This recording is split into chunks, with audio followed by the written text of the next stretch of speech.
Dans cet épisode, les chasseurs de gemmes s'aventurent dans les profondeurs de l'Afrique. Ça commence à devenir intéressant. On descend dans le terrier du lapin. À la recherche de l'une des gemmes les plus prisées au monde, la tanzanite. Elle se trouve uniquement dans un périmètre restreint autour du Kilimandjaro. Cette petite zone d'exploitation est la seule source d'approvisionnement mondial et la source s'épuise. Qu'est-ce qu'on a ici? De la tanzanite? Ils devront remuer ciel et terre. L'affaire est déjà conclue. Allez, marché conclu. Et faire face aux menaces liées au commerce de gemmes en Afrique. Je nous imagine déjà avec les vieilles menottes au poignet. Les compétences de l'équipe seront mises à rude épreuve. On sait de quoi on parle, Abo. Vous voulez trouver des pierres? Mettez des lunettes. Ron Leblanc est chasseur de gemmes. Il sait que tous les joyaux naissent de la même façon. Ils sont dénichés, négociés, façonnés. Je prends une pierre brute, je la taille et je la polis, et voilà ce qu'elle devient. Magnifique. Accompagné d'une équipe de professionnels, Ron explore des régions semées d'embûches à la recherche de la perle rare. Celle-ci vaut 2000 $, celle-là 30 000.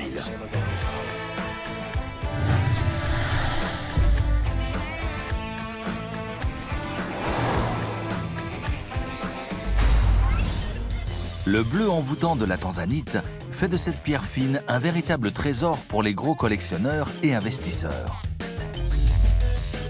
La tanzanite a été découverte en 1967. Malheureusement, les réserves commencent déjà à s'épuiser. Vous voyez là, cette couleur violacée? C'est de la tanzanite. Les experts prédisent que la seule zone d'exploitation au monde pourrait s'épuiser dans quelques années.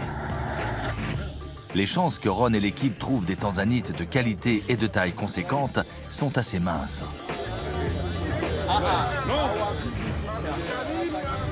La mission de Ron est de faire tout son possible pour trouver et acheter une grosse tanzanite pour sa cliente. C'est une pierre exceptionnelle. La couleur est incroyable. C'est une magnifique symbiose entre un bleu intense, presque plus beau que le saphir, et le violet. Et j'en cherche une grosse, environ 20 carats. La probabilité d'échouer est énorme. Mais Ron est très motivé à l'idée de trouver une pierre dont la valeur pourra quadrupler et qui satisfera sa cliente. Je dois toujours la tenir au courant de ma progression. Elle me fait confiance dans une certaine mesure.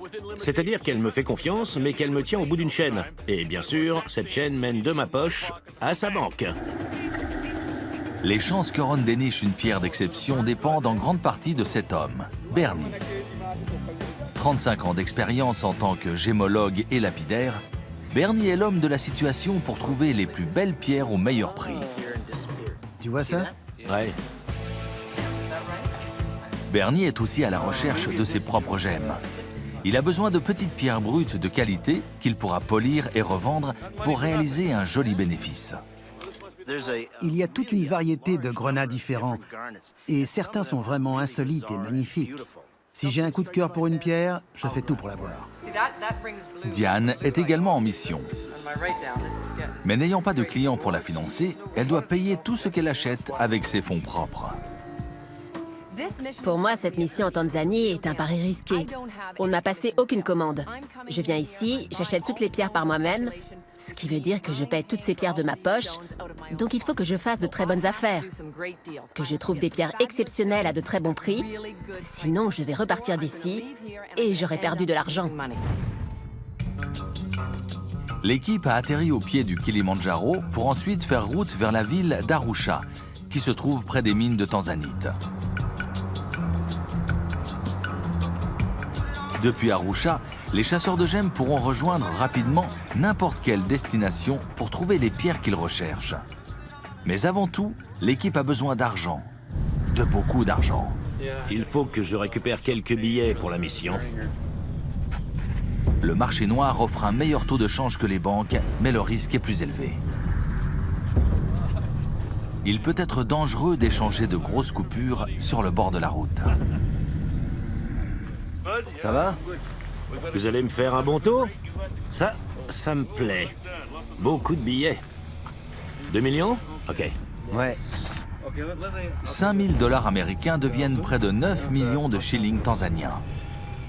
Ron garde encore 5 000 $ en réserve.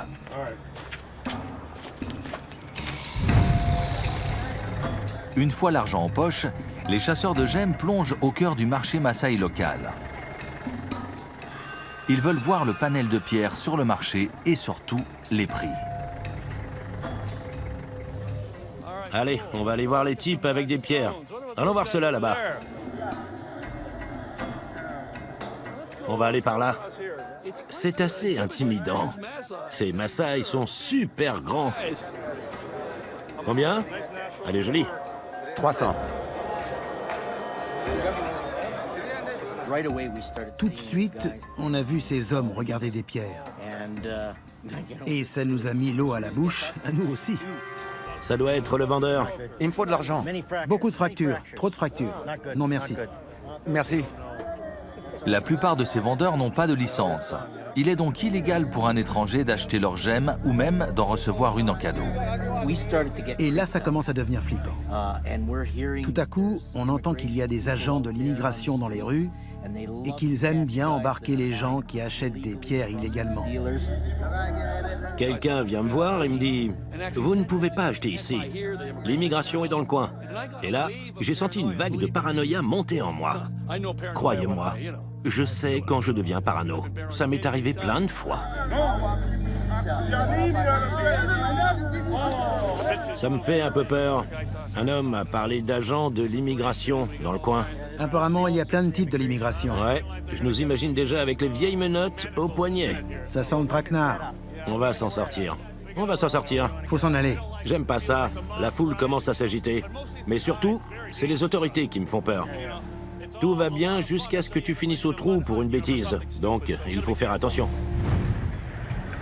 Avant de faire des affaires, Ron et ses associés veulent se rendre à la source et voir la tanzanite sortir de terre afin de mieux différencier les fausses pierres du marché des vraies gemmes. Et en voyant où et comment elle est extraite, ils seront sûrs que la pierre provient d'une mine réputée.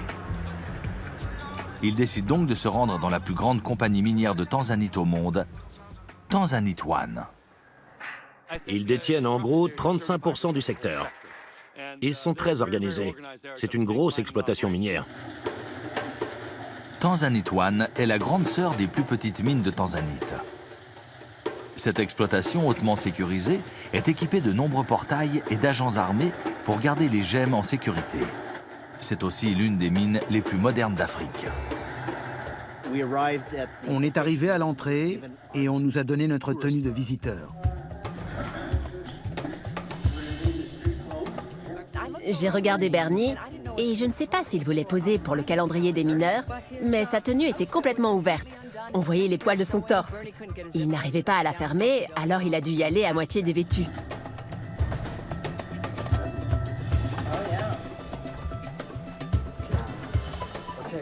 Ma question c'est, est-ce que Bernie va réussir à fermer sa combinaison?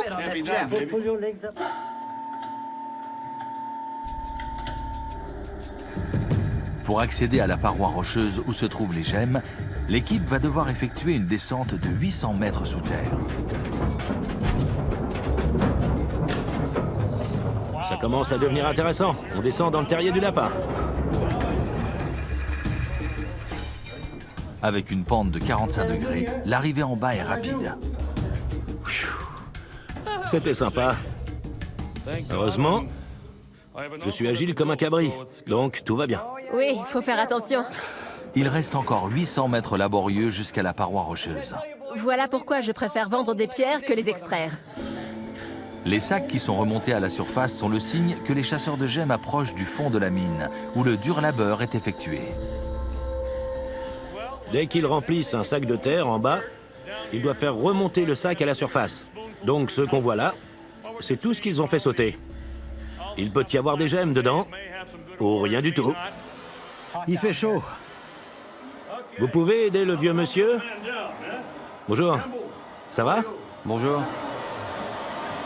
Ah, vous attendez la jolie fille? C'est ce que je faisais avant. Un géologue vient ici, il cartographie, balise la paroi, et ensuite les bouts de feu arrivent et percent ce qu'on appelle un plan de tir. Et ce plan de tir va leur permettre de briser la roche et de la faire exploser vers l'avant. Cette mine de tanzanite est la plus prolifique du monde. Mais les chasseurs de gemmes seront-ils en veine? Verront-ils de la tanzanite bleue dans cette galerie? De la tanzanite. Vous voyez là, cette couleur violacée, c'est de la tanzanite. On est à la source. Vous vous rendez compte? Dans ce terrier de lapin, on pourrait croiser Alice au pays des merveilles. Incroyable, on est à la source. La tanzanite a commencé à se former il y a 1,2 milliard d'années avec ces sédiments qui se sont disposés en couches. Ils se sont transformés, compactés, et au cours de ce processus, qui peut durer jusqu'à 600 millions d'années, la tanzanite s'est formée. Incroyable. Dans les entrailles de la Terre, au pied du Kilimandjaro, c'est l'origine de la tanzanite. Je vais vous dire une chose. Tout le monde devrait savoir que c'est ici que tout commence. Quand Kate Moss défile sur les podiums à Paris, et que vous voyez cette grosse tanzanite sur sa bague, elle ne vient pas juste de la bijouterie d'à côté. Elle provient d'une mine comme celle-là. Et c'est ce qui est extraordinaire. C'est comme ça que ça se passe. La chance, la sélection, la trouvaille, le trésor, c'est ça la chasse. Diane, je croyais qu'on t'avait laissé dans ce trou. C'était incroyable. Ça, c'est de la mine. Je ne m'attendais pas à ça. Descendre dans ce petit wagon en métal à 45 degrés. Après, je pensais qu'on allait marcher, mais on s'est retrouvés à descendre par des échelles et à escalader des montagnes de gravier. C'était pas facile, mais c'était super. Hein, Bernie? C'est le rêve de tout gémologue. Oui, c'était incroyable. Une super expérience. Et maintenant, vivement la douche. Et le déjeuner. On est sorti de ce maudit trou. Allez, on y va. Les chasseurs de gemmes ont fait leurs recherches et sont maintenant prêts à acheter. Ils ont rendez-vous avec un homme qui ne jure que par la tanzanite. On est dans la ville d'Arusha. On cherche un homme qui est très connu ici. Il s'appelle Mark Saul. Apparemment, c'est son père qui aurait présenté la fameuse pierre bleue à la joaillerie américaine Tiffany. Et c'est comme ça que la tanzanite serait devenue mythique. Bref, cet homme connaît bien le sujet. Je suis déjà venu ici. Entrez. Bonjour, enchanté. Bonjour. Si quelqu'un à Arusha possède de grosses pierres, il y a de fortes chances pour que ce soit Mark Saul. Enchanté. Bonjour. On s'est déjà rencontrés, Bernie. Mon ami Bernie. Bonjour. Bonjour, Diane.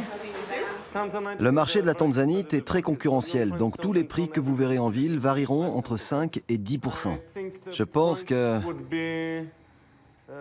le prix sera en dessous de 300 le carat. Il y en a des grosses? J'ai quelques grosses pierres ici. Grosses comment? Environ 25 carats chacune. Et la qualité? La couleur est très belle, mais il faut les retailler. Les chasseurs de gemmes préfèrent acheter des pierres brutes car elles offrent une meilleure rentabilité après avoir été taillées. Mais une pierre mal taillée, qui doit être retravaillée, peut offrir le même taux de marge. Ça me plairait. On va voir combien ça coûte. Mais c'est une petite merveille. Je pense qu'elle fait 26-27 carats. Une tanzanite haut de gamme, classée AAA. C'est le top.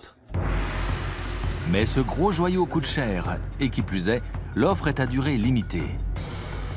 Ron peut l'acheter, mais Mark Saul ne lui laisse que 24 heures pour se décider. Je peux vous la garder jusqu'à demain au plus tard. Mais je ne peux pas la garder 4 ou 5 jours. J'aime pas sa façon de faire. Tout ça, c'est des salades. Mais bon, je dois garder cette opportunité sous le coude. C'est peut-être la seule pierre de plus de 20 carats que je trouverai. Ron laisse la porte ouverte, car ce n'est que le début du voyage. Je voulais lui dire non. Mais j'ai changé d'avis. Je suis là pour faire des affaires. Ron et l'équipe ont une autre piste. Ils ont rendez-vous avec un vendeur prénommé Abou qui adore parler et, avec un peu de chance, négocier. Qu'est-ce qu'on cherche? On cherche quelqu'un qui s'appelle Abou. Il aura un truc à nous montrer. Ron, comment allez-vous? Enchanté. Enchanté. Vous allez bien? Très bien. Je vous présente Bernie et Diane. Un type super agité qui ne tient pas en place et qui n'arrête pas de parler. Tout est là. Tout est là. Il y a tout. Est-ce que tout est à vendre? Oui, tout. Mais pourquoi il y a tout ça? C'est très cher. En Tanzanie, on extrait de tout. Je parie que vous buvez autant de café que moi. Ouais, je sais pas trop. Vous avez des gemmes? Elles arrivent. Elles arrivent quand? Elles sont où? Finalement, Abou sort ses belles pierres. Ça, c'est 300 et ça, 200? 300 $ le carat pour celle-ci, 200 pour celle-là. Attention, ça va tomber. Vous voulez regarder? Ces tanzanites de couleur claire et de qualité moyenne ne seront pas assez bien pour la cliente de Ron. Et à 200 $ le carat, le prix est élevé. Ces vendeurs en demandent trop. 200 le carat? Vous ne trouverez jamais à ce prix-là. Allez dans une boutique. Ça sera 500 $ pour la même pierre. Allez voir. Où est fixé ce prix? Est-ce qu'il est fixé à la mine? Chez l'intermédiaire? Chez vous? Est-ce qu'il a été fixé en collaboration avec les autres vendeurs? Quand vous voulez négocier les prix, ne soyez pas trop gourmand, parce que vous ne trouverez rien de bien. Je suis dans le milieu depuis 30 ans et il peut m'arriver de faire des erreurs. Peut-être que j'en ferai une demain, mais là, on sait de quoi on parle, Abou. D'accord. Vous arrivez avec un grand rêve, mais en Afrique, croyez-moi, si vous voulez trouver des pierres, mettez des lunettes. Abou campe sur ses positions, mais son épouse Fatima intervient. Pas de problème, j'ai l'habitude. C'est un sketch. Choisissez ce que vous voulez. Ok, voilà ce qu'on va faire. J'ai beaucoup de respect pour ce couple, et ce n'est pas juste pour vous flatter. On ne va pas prendre de décision tout de suite. On peut fixer un autre rendez-vous? On reviendra vous voir, je vous le promets, je m'y engage. Faites-nous un prix autour de 150 et on fera affaire. D'accord. On revient mardi. Je vous appelle. Je vous donnerai une idée de ce que je recherche précisément et à combien. Ron a chargé Abou et Fatima de lui trouver une tanzanite assez belle et assez grosse pour répondre aux exigences de sa cliente. C'était bien, parce que ça nous ouvre des portes. On n'a pas conclu d'affaires. Mais au moins, on a posé des bases à 200 $ ou en dessous. Si Ron a appris quelque chose sur la tanzanite, c'est que les prix intéressants sont plus rares que la pierre elle-même. Jusqu'à présent, les vendeurs n'ont pas été très ouverts à la négociation. Ron et Diane repartent pour 1 heure de route poussiéreuse en direction du Kilimandjaro. Ils se rendent dans une petite mine indépendante située à Mirerani, où ils espèrent dénicher de belles pierres. On n'est que tous les deux. Bernie est très malade. Il ne va vraiment pas bien. C'est triste, parce que Bernie est géologue. Il adore voir les mines. Tous les gisements de tanzanite se trouvent dans ce seul petit périmètre. La plupart sont de petites exploitations rudimentaires dans lesquelles les familles de mineurs creusent jusqu'à 400 mètres sous terre pour trouver une veine de tanzanite. Si je dois donner mon argent à quelqu'un, et parfois ce sont de grosses sommes, je préfère le donner aux petits mineurs indépendants ou à la personne qui a un petit étal au marché, plutôt qu'à un intermédiaire dans une grosse ville. D'une certaine façon, on a plus d'affinité avec eux. Oui, On est des chasseurs de trésors. et c'est beaucoup plus sympa d'aller à la source. Ouais. La violence est un problème récurrent ici. Une fusillade a déjà eu lieu 300 mètres sous terre quand des mineurs ont percé le puits d'une autre mine. C'est pourquoi il n'est pas facile d'obtenir un droit de visite.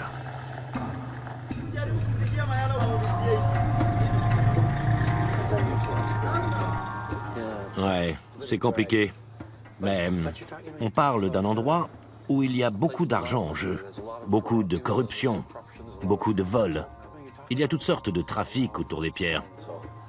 Donc la sécurité est toujours un problème. Et souvent, quand vos papiers ne sont pas prêts, ils en profitent pour vous demander de l'argent. Donc parfois, ça les arrange de trouver un problème. 50 $ plus tard, l'accès aux mines de Mirerani est soudain autorisé. On est dans l'un des blocs. Je ne sais pas lequel. On va retrouver un certain Bruce, qui apparemment a une belle petite mine. On va aller voir ça. Ça va être super. On va faire une petite incursion à la source. Bruce, c'est vous? Comment ça va? Enchanté, moi c'est Ron. Et voici Diane. Enchantée. Voilà une belle façon de commencer. Je veux bien un coup de main. Merci. Diane, c'est typique d'une mine. Il y a des trous partout. Mais vous savez quoi? C'est de là que viennent la plupart des gemmes. Il y avait un grand trou. On n'avait pas vraiment envie de descendre. Il y avait une échelle qui descendait jusqu'en bas. Je pense que ça descendait à 100 mètres. Donc on discute et je leur dis, si on allait voir les pierres, allons voir les pierres. Alors, vous voulez voir la tanzanite? Oui, avec plaisir. Ils nous ont accompagnés vers une camionnette. Et là, ils ont sorti les pierres. Elle est jolie, je la trouve juste un peu sombre. Voyons voir. En plus de leur pierre brute, les mineurs ont une pierre taillée qui attire l'attention de Ron. Elle est plus petite que ce qu'il recherche et pourrait ne pas satisfaire sa cliente. Mais Ron tente tout de même de la négocier. C'est de la bonne qualité? Oui, elle est bien. Belle pierre. J'aime bien celle-là.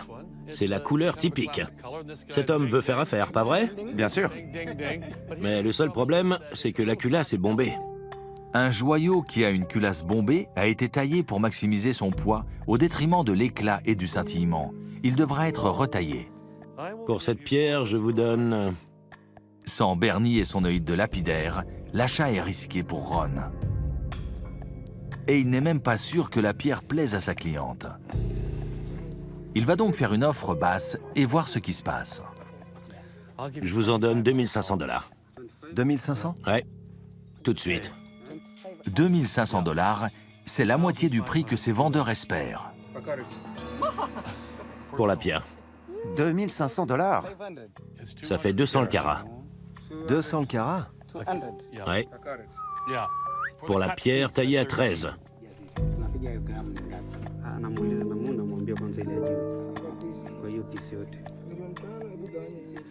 Elle est belle, mais un peu petite pour moi. Je ne la veux pas vraiment. Mais je voudrais voir si on peut arriver à un prix attractif pour une très belle pierre. J'aime bien quand je ne veux pas vraiment une pierre. Quand on n'a rien à perdre, on peut se permettre d'être audacieux. Parce que si on ne gagne pas, on n'a pas la pierre. On garde l'argent et on n'a pas de regrets. Ok, je vous en donne 3500. C'est mon dernier prix. 3500. 3500 pour la pierre en l'état. Et là, je sais d'emblée qu'ils vont céder. Ils essaient de me faire d'autres propositions. Je le vois dans leur attitude. Je sais, sans l'ombre d'un doute, que c'est gagné. Je vais avoir la pierre à ce prix-là. Je ne veux pas vraiment payer 3500, mais je vais le faire, parce que je me suis engagé. Je ne sortirai pas $1 de plus. Non. Pourquoi? Parce que ça ne vaut pas plus. Mais tout de suite après, je me dis, qu'est-ce que j'ai fait? Elle est belle, mais ce n'est pas vraiment la pierre idéale pour ma cliente. Ma cliente de Pékin pourrait refuser la pierre, et j'aurais perdu 3500 $. Donc là, je me dis, mince, comment je vais me sortir de là? Ils n'ont pas encore accepté, mais je sais qu'ils vont le faire. Alors je décide de jouer la provocation pour essayer de les dissuader. Je leur dis, vous allez me vendre cette pierre. J'essaie de leur mettre la pression dans l'espoir de perdre. Vous allez me la vendre à 3000, je vous le garantis. C'est un bon prix. Non. L'affaire est déjà conclue. Allez, marché conclu. Marché conclu? Vous allez prendre les 3500 et vous serez content. Parce que vous savez que je peux avoir le même prix à Arusha. Je sais qu'ils vont l'accepter, parce qu'ils me proposent d'autres pierres. C'est fini, j'ai acheté cette pierre. Ça marche? Ron ne voulait pas remporter cette pierre, mais maintenant qu'il l'a, il doit en tirer le meilleur parti. Mais au final, bien sûr, ils m'ont vendu la pierre pour 3500. J'ai eu mon trésor et j'en suis très content. Elle est magnifique. 3500 $. Une fabuleuse tanzanite. J'ai enfin un petit morceau de Tanzanie. Et ça me fait vraiment plaisir. Je suis assez content. Et franchement, c'était une belle bataille. De retour à Arusha, Ron veut prendre des nouvelles de Bernie et avoir son avis sur la tanzanite qu'il a achetée. Bernie, Ouais? t'es vivant? Ouais. Il sait qu'elle devra être retaillée, mais a-t-il correctement estimé ce qu'il lui restera? Fais voir. Elle est belle, mais je dois la tailler. Et j'ai peur d'en perdre trop. Tu vas la faire tailler ici? Non, je vais prendre une pointure. C'était pas donné. J'ai juste peur d'en perdre trop. Tu vas en perdre 5%. 5%? Ça peut aller. Si seulement t'avais ta meule ici... Je crois que je vais la faire tailler à Pékin et je vais choisir le meilleur. Ron s'en est bien tiré. À 200 $ le carat, une belle saturation, il sera forcément gagnant. Ron est rassuré, aussi bien pour Bernie que pour sa pierre. À présent, il doit savoir si sa tanzanite est assez grosse pour satisfaire sa cliente. Oui, écoutez, j'ai une bonne nouvelle. J'ai trouvé une très très belle pierre. Elle est vraiment magnifique. Le seul petit problème, c'est qu'elle fait 16,5 carats. Cette tanzanite n'est pas assez grosse pour la cliente de Ron. Elle veut une pierre de 20 carats. Et celle-ci en fera 15 une fois retaillée. Les pierres fines et précieuses sont rares, mais les clients qui les achètent sont encore plus rares. Ron est encore loin d'avoir accompli sa mission. Bon, je vais essayer de lui trouver une autre pierre. Encore plus grosse que celle-là. Toute la ville est maintenant au courant que Ron, Bernie et Diane sont en chasse et qu'ils ont de l'argent à dépenser. C'est ce qu'on appelle le téléphone arabe, le bouche à oreille. Tout le monde sait que vous êtes en ville. Si vous êtes là 3 jours, la moitié des gens vous connaissent, et au bout de 4, tout le monde vous connaît. Ils savent que vous avez de l'argent. Les vendeurs d'Arusha se précipitent vers eux pour leur proposer des pierres.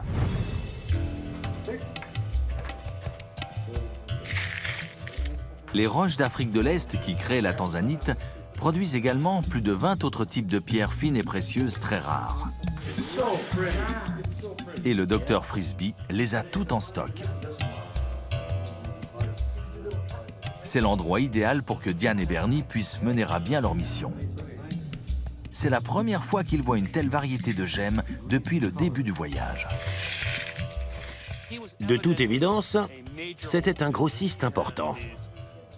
Il avait des bidons remplis de pierres. J'ai tout de suite su que Diane et Bernie trouveraient leur bonheur. On a quelques acheteurs de cristaux qui viennent. Oh là là, très joli. Vraiment. Je vois quelques petites fractures, mais c'est un très très beau cristal. C'est ce qu'un chasseur de gemmes veut voir. Des prix raisonnables, une grande variété. C'est la profusion de pierres que j'attendais de voir. C'est incroyable. Ce bac est rempli de spessartite orange. C'est génial. Je peux aller me servir, choisir les plus grosses pierres, les plus belles, celles qui seront parfaites pour mes sacs et mes bijoux. C'est super. Quand j'ai trouvé les pierres et les cristaux que je voulais acheter à Tony Frisbee, l'affaire était quasiment conclue. Je choisis des spessartites oranges qui sont à 3 $ le gramme. Elles sont plus petites que celles de Bernie, mais ce sera parfait pour mes sacs à main et mes bracelets. La couleur est magnifique. Les gens adorent la couleur mandarine, ça se marie très bien et c'est très en vogue. Celle-là est jolie.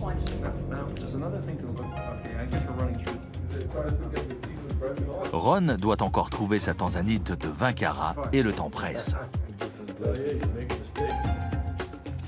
Mais Bernie et Diane ont tous les deux acheté pour plus de 500 $ de gemmes rares. Ils ont donc accompli leur mission. Ou presque.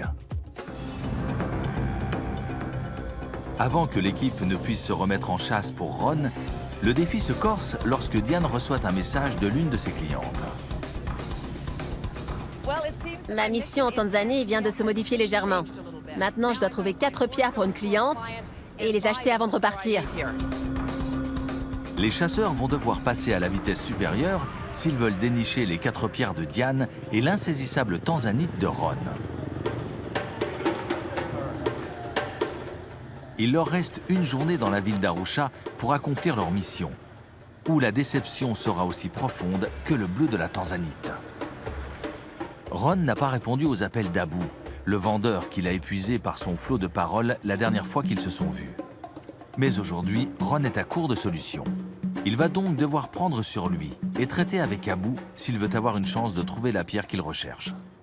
Allô? Abou, Oui? on va venir vous voir demain matin à 8h30. J'espère que vous aurez les pierres. Oui, je les aurai. J'apporte l'argent, vous apportez les pierres, et quelqu'un d'autre apportera le café. On fait comme ça. À quelle heure? On sera là à 8h30. Soyez là à l'heure. Apportez beaucoup de pierres. On a hâte de voir ça. À demain. D'accord. Au revoir. Au revoir. Au revoir, Abou. Il me dit, si vous n'êtes pas là demain à 8h30, on ne fera pas affaire. Il est énervé. C'est pas grave, il a le droit, je le serai aussi. On l'a fait poireauter, donc c'est normal. Il aura des remords demain matin, et peut-être qu'on l'entendra moins. Il est marrant, mais saoulant aussi. Allons-y. Ron et Diane ont des commandes à honorer et leur meilleure piste est un vendeur qui n'a pas apprécié d'avoir été ignoré. Je dois trouver 4 pierres pour ma cliente. Donc on a fait savoir un peu partout qu'on cherche des pierres. Et l'un des vendeurs qu'on a contacté, c'est Abou. On va voir ce personnage assez excentrique qui s'appelle Abou. C'était un peu tendu la première fois. C'est un sacré personnage. Il est assez particulier, plein d'énergie. Il m'a promis des tas de choses. Je pense que ça va être intéressant. Il a pas mal de pierres. Il aime bien se vanter, il parle beaucoup. Et ça va être amusant de faire ce petit duel avec lui ce matin. Abou a passé plusieurs jours à dénicher de meilleures pierres pour les chasseurs de gemmes. S'il n'a pas ce que Ron et Diane recherchent, leurs missions seront compromises. Ravi de vous revoir. Oh, et ma princesse, comment allez-vous? Bien? On y va? Les pierres présentées par Abou et son épouse Fatima ne sont pas assez grosses pour Ron, mais elles sont parfaites pour Diane. L'équipe doit les acheter au plus vite afin que Ron puisse poursuivre sa mission. Mais lorsqu'il s'agit de négocier avec Abou, rapidité n'est pas le maître mot. Je vais vous dire une chose. En Afrique, croyez-moi, tout ce qui est beau a forcément un défaut. C'est pas facile de négocier avec lui, parce qu'il est tout le temps en train de blablater et de raconter n'importe quoi. Personne n'est parfait, alors prenez les pierres et souriez. Ça marche vraiment avec les gens? Oui, Sérieux? Il fait son show à la Abou. Il nous sort son baratin. Mais vous savez quoi? Il nous présente les plus belles pierres que j'ai vues jusqu'à présent. Avant d'entamer les négociations, Bernie va faire ce qu'il fait de mieux. Trouver des défauts pour faire baisser le prix. La jonction des facettes laisse à désirer. La finition est correcte, mais les jonctions sont approximatives. L'intérieur est de bonne qualité. Les chasseurs de gemmes ont trouvé une perle parmi les joyaux. La femme d'Abou, Fatima. Abou parle, mais Fatima agit et elle sait comment négocier. Ron a pris les commandes et il a négocié avec Fatima. Fatima était la femme d'affaires. Elle savait à combien elle voulait vendre ses pierres, donc ça s'est passé entre deux. D'accord. Bon, alors dites-moi, quel est votre prix là-dessus? Je commence à 300, mais on peut négocier. D'accord. Rapprochez-vous de notre prix. Là, c'est beaucoup trop haut. Diane m'a laissé faire la négociation pour elle. Et j'aime bien faire ça. Ça m'amuse. Mais vous ne m'avez fait aucune proposition pour l'instant. Je vais vous faire une proposition si vous descendez, mais je ne peux pas vous en faire une aussi haute. C'est trop. Je peux descendre à 235. Pour ça, je vous donne 200 $ le carat. Et 150 le carat pour tout ce qui est là. Je vous les donne maintenant et l'affaire est conclue. 175, 165. Écoutez, j'ai baissé. Vous vouliez qu'on négocie? On négocie. Celle-ci était à 180. Vous êtes coriace. Pour ça, croyez-moi, je vous fais le meilleur prix que je puisse faire. Ok, 170 pour le tout. 170? 170 pour le tout. 170, ça marche. Marché conclu. Marché conclu. Ok, super. Merci. Merci Fatima. Merci. Merci. C'est super. À plus tard, Abou. Merci Abou. Au revoir, Fatima. Au revoir. Au revoir. Merci. L'achat de Diane lui coûte 10 500 $. Avec un choix de 6 pierres, sa cliente devrait être ravie. J'espère que ma cliente aimera toutes les pierres. Elle n'en voulait que 4. J'espère qu'elle en achètera 6. Sinon, ça me fera 2 magnifiques pierres pour mon stock et je suis super contente. C'est vraiment mal parti pour ma mission. Je n'ai pas encore trouvé ce que je voulais. C'est-à-dire une énorme tanzanite. Et je crois que je vais avoir de gros ennuis si je ne la trouve pas. Ron n'a plus beaucoup de temps pour trouver sa tanzanite. Il va avoir une dernière chance de revoir Bruce et Sammy, les vendeurs à qui il a acheté sa première grosse pierre. Ils ont d'autres tanzanites à lui proposer. 5 minutes de retard. Asseyez-vous, messieurs. Bonjour. Passons tout de suite aux choses sérieuses. Ça va? Ça va bien, merci. Vous avez des tanzanites? Ouais. J'espère bien. Allez-y, faites-moi voir ça. Les tanzanites. Ça fait peur, la façon dont vous les transportez. Samy, je vais vous offrir un sac. Vous n'aimez pas les sacs ou quoi? Ces vendeurs ont de belles pierres. Ron en a trouvé une qui répond à ses critères. Celle-ci m'intéresse. Je vais la regarder un peu mieux. J'aurais besoin de ça. Voyons voir. Je suis le seul gémologue aveugle d'Arusha. Ils sortent cette grosse pierre ronde.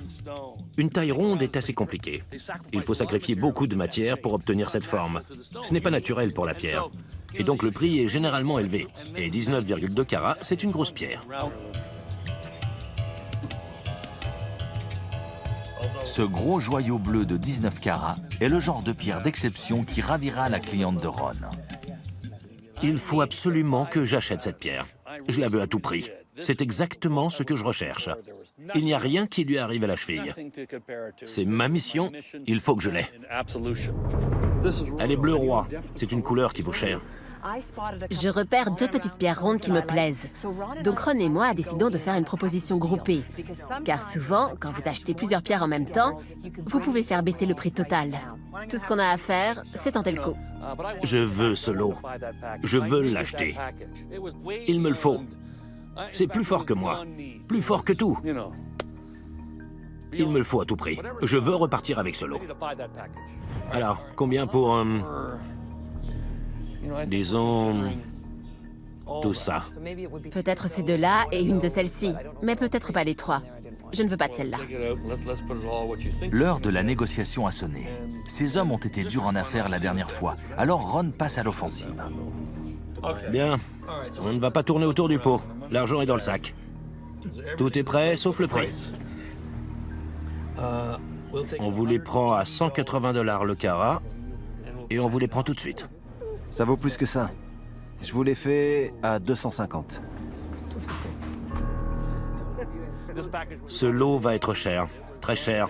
Je vais devoir passer l'appel que je redoute au beau milieu de la nuit pour dire « Sortez-moi de ce pétrin, j'ai la marchandise. On va débattre toute la journée ou vous allez me proposer un bon prix ?» Bruce se recule. Je connais la technique, Bruce. Je l'ai déjà utilisée. Je sais ce qu'il fait parce que je le fais souvent. Quand je vois des vendeurs avec leur calculatrice, je jette un coup d'œil par derrière. On est tous pareils dans une négociation. Donc on a... Au total, 34,4 carats. 34,4. 34, ok. Vous pouvez nous proposer un prix abordable? Quelque chose de raisonnable? Les vendeurs réclament 250 $ le carat pour le lot de 3 pierres à près de 35 carats, soit un total de 8 600 $. Cette couleur est mieux. C'est trop élevé pour Ron. Alors il va jouer sa dernière carte, faire mine de s'en aller. Ça suffit. Tout a été dit. Je vous donne 200 $ le carat. Je n'irai pas au-delà. Réfléchissez et on se reverra peut-être. Là, je me dis qu'on va rentrer bredouille. Quand une affaire tombe à l'eau, c'est un peu triste.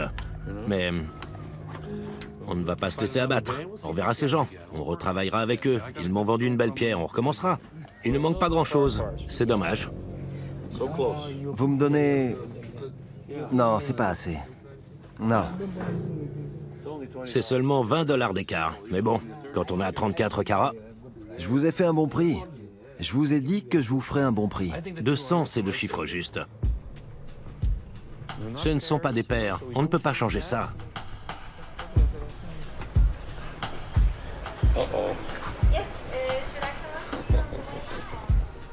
C'est la guerre d'usure. Ah non. Finalement, ils sont descendus encore une fois pour se rapprocher un tout petit peu plus de mon chiffre. Mais c'était toujours plus que ce que je voulais payer. Marché conclu. Marché conclu. Il conclut déjà. Je rêve. Il conclut. Il me pique mon truc. C'est ma phrase. Allez, ça marche. D'accord. Je vous paye plus que prévu juste parce que vous avez dit ma phrase. Marché conclu. Il a repris ma phrase. Je lui avais dit ça à la mine, et maintenant il me le ressort. Ce type est génial. Il a repris ma super formule. Ron a enfin l'énorme pierre pour laquelle il est venu. Une tanzanite ronde de 19 carats pour près de 4 000 $. Elle pourrait valoir 3 fois ce prix à la revente. Merci la Tanzanie.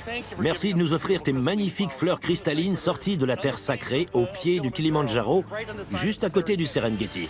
Ces pierres sont une pure merveille. D'abord, j'ai acheté celle-là pour ma cliente. 16 carats, magnifique, 3 500 $. Elle était assez contente. Mais ensuite, avec celle-là, elle était aux anges. Les 2 grosses tanzanites de Ron ont été retaillées à Pékin. Son investissement de 7 500 $ est devenu une paire de joyaux parfaits à 18 000 $. Ron a empoché la différence. Ensuite, sa cliente a quasiment doublé une nouvelle fois leur valeur, en les revendant 30 000 $ à un collectionneur anonyme. Je suis super content. Et ça a été un très beau safari, ici, en Tanzanie.